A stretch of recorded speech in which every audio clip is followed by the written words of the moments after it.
আরজিকর হাসপাতালে on duty মহিলা চিকিৎসক খুনের ঘটনায় সিবিআই তদন্তেও আপত্তি নেই। এবিপি আনন্দের সিনিয়র ভাইস প্রেসিডেন্ট সুমন দেকে জানালেন মুখ্যমন্ত্রী মমতা বন্দ্যোপাধ্যায়। দিদি, আপনার কাছে প্রথম যেটা জানতে চাইবো, আরজিকরে যে নারকীয় ঘটনা ঘটেছে, একজন 31 বছরের চিকিৎসকের খুনের ঘটনা, শোনা যাচ্ছে পুলিশ একজনকে গ্রেফতার করেছে। এখনো পর্যন্ত পুলিশ কি ঘটনার কিনারা করতে পেরেছে? কোনো ব্রেক থ্রু হয়েছে? আমি প্রথমেই বলি, মৃত্যুটা খুবই অমানবিক, নক্কারজনক, নৃশংস এবং সত্যি আমার মনে হচ্ছে আমার পরিবারের কেউ হারিয়ে গেছে।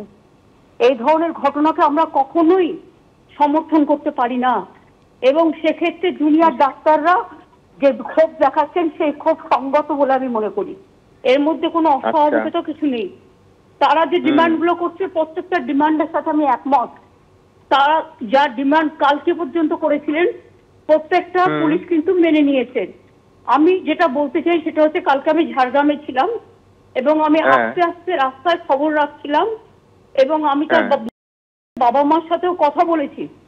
এখন যেটা আমি প্রশাসনকে নির্দেশ দিয়েছি সেটা হচ্ছে ফাস্ট ট্র্যাক কোর্টে কেসটা নিয়ে এসে একেবারে দরকার হলে ফাঁসির আবেদন জানানো হোক। যে কালপিট এই ঘটনা করেছে তার কোনো ক্ষমা নেই এবং তাদের বিরুদ্ধে একজনকে তো অলরেডি গ্রেফতার করেছে এবং কেসটা ব্রেক থ্রু নিশ্চয়ই হয়েছে, নিশ্চয়ই হয়েছে বলেই মনে করি। এবং আরো কিছু পুলিশের তরফে একটার সময় দিদি একটা সাংবাদিক সম্মেলন ডাকা হয়েছে বিস্তারিত সাংবাদিকদের মানুষের সামনে রাখার জন্য।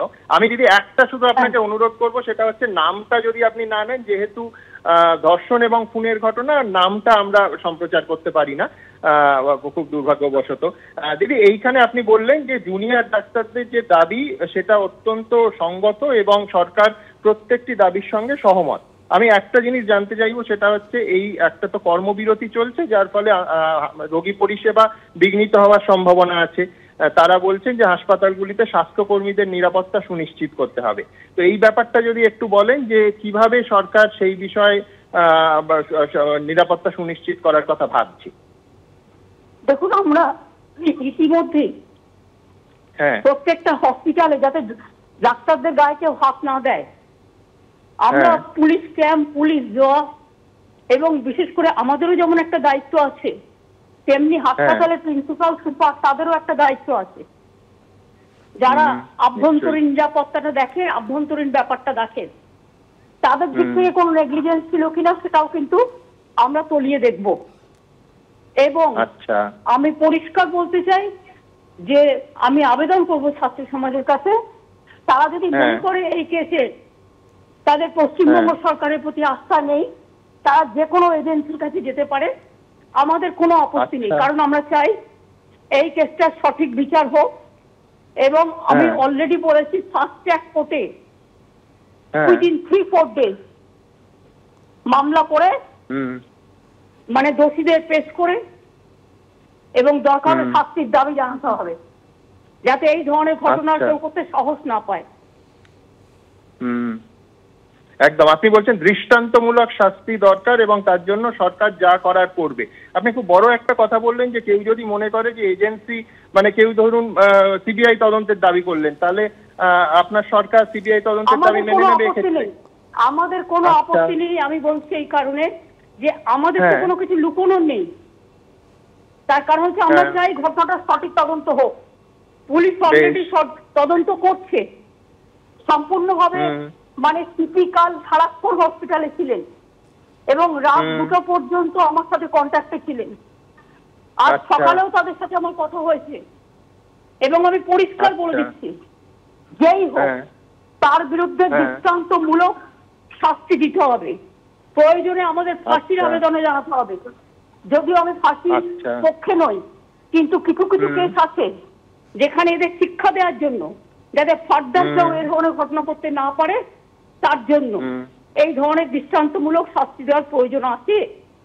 এবং সেই জন্য বলেছি কেসটাকে ফাস্ট ট্র্যাক কোর্টে নিয়ে যেত। কারণ আমার মনে হচ্ছে বালুরঘাটের একটা কেস আমরা 3 দিনে করেছিলাম। সুতরাং হবে না কেন, চেষ্টা করতে হবে। এবং আমি ডাক্তার জুনিয়র ডাক্তাররা খুব দায়িত্ববান।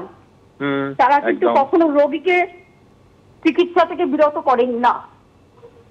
তারা আন্দোলন করুক, মিটিং করুক, কিন্তু তাদের সাথে সাথে তারা রোগী পরিষেবাটাও চালু করুন, এটা আমার একটা আবেদন থাকবে। আর স্বাস্থ্য ডিপার্টমেন্টের প্রিন্সিপাল সেক্রেটারিকেও কালকে আমি হসপিটালে পাঠিয়েছিলাম দেখে আসার জন্য, এবং তাকেও আমি বলেছি যে দেখো কোনো ফাঁকফোকর আছে কিনা দেখো। সবকিছু থাকা সত্ত্বেও এই ঘটনাটা ঘটেছে সেমিনার হলে, এবং চারিদিকে সিসিটিভি আছে, সবকিছুই আছে। আমি বুঝতে পারছি না এত সাহস হলো কি করে। তবে যাকে ধরা হয়েছে তার ওখানে যাতায়াত ছিল, এইটুকু। আপনার কি মনে হয় যে কোনো মানে ইনসাইডারেরই কাজ, নয়তো সাধারণ রোগী বা তার আত্মীয়রা তো ওখানে পৌঁছতে পারবে না, বিশেষ করে রাত্রিবেলা? হ্যাঁ, যারা ওখানে বিভিন্ন কাজে যাতায়াত করেন তাদের মধ্যেই কেউ হবে। যাকে ধরা হয়েছে সে তো যাতায়াত করতো।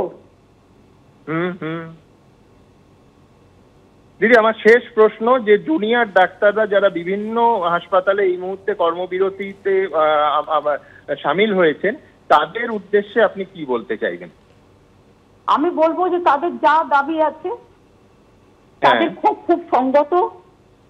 একটা সহকর্মীকে হারানোর বেদনা সবাইকেই আঘাত দেয়, এবং আমি মনে করি আমার পরিবারেও দুজন ডাক্তার আছে, জুনিয়র ডাক্তার।